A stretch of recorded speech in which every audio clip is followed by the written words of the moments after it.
Hello, this is Spoke7777 here on YouTube, and today I will be talking about growing beliefs. Do you realize that muscles will get stronger as you use them? When you exercise, you tear them down, and when you rest at night, they build up and stronger than ever.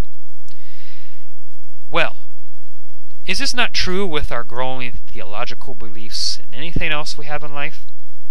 Look at the weight that I'm using. Those 40-pound weights were an impossibility for me to do those moves a couple years ago. I could not do them. I could do it with 30 pounds, and that was arduous for me then. Now, back in 7th grade, I could only do that with 15 pounds. 15 to 20-ish. And there wasn't much change from high school and college. I could then start lifting around 30-ish, but that was about as high as I would go. Nowhere would I go much past that, and in fact, I don't believe I could at that time. But now I can. And I still have room for 15 pounds in my life. I just use it for something else now. See? Tricep extensions. Really good tip to know about triceps. If you use a very heavy weight, it tends to no longer isolate the triceps, but kind of hits the shoulder muscles because the triceps don't stay steady. And the reason I don't like using heavy weights is because it can slam you in the head if your arms fail. That weight is 49.6 pounds. It's pretty heavy, and I'm hoping to be able to curl that without any back bow or movement or swing eventually. I couldn't even get it as far as I did in that video about a few months ago. But does that make it a lie when I say back in 7th grade I could do this and now I can do this, and it makes it double talk and a double standard? That's an unusual accusation, but it seems to be how people treat some groups, their theological growing beliefs of their pioneering founders. And look at this move here. When I was starting to do that with the wide grip pull-ups, I used that chair right next to me, and I worked my way up to 20 reps with the chair, and then I got rid of it, and then I started with 1, 2, 3 of them, and then, as you see in this video, I did 11. That's pretty impressive. And right now, I'm touching my toes. And that's not very hard, and there are stretching techniques that stretch the hamstrings even more so than that. I couldn't do that my senior year in high school.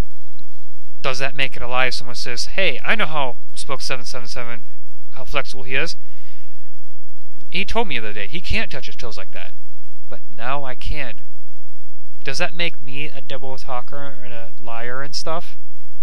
Look at these move right here. That's a very hard one. And believe me, when I started, I could not do 10.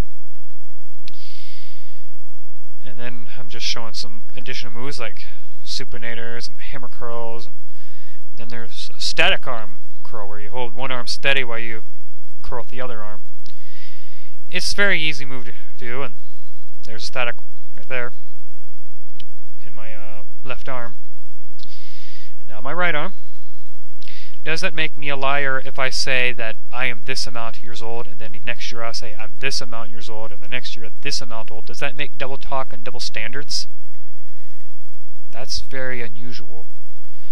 Some people's theological beliefs seem to indicate contradiction, but what is important is what they believe at the present moment, not what they believed 20 years ago, not what they believed 50 years ago. What is it that they believe now? Because when you compare them like that, yeah, it seems like a contradiction, but in reality, it's out with the old and with the new belief. Does that make sense? I used to believe theologically that sinners would burn endlessly in hellfire through all endless ages. Then it switched to being just the devil. And then it switched to nobody burns endlessly. But I never believed that people go to heaven or hell after they die immediately. Because when I first heard that, I already heard about the resurrection of the dead, so I could compare that with the two. And look at those two brownish chickens in this video. Did you know that a few months ago they're about the size of my fist? Does that make me a double talker and double liar if you met me about a month ago and I said they're this amount old and they're this size, but now look how big they are? Does that make double talk and double standards?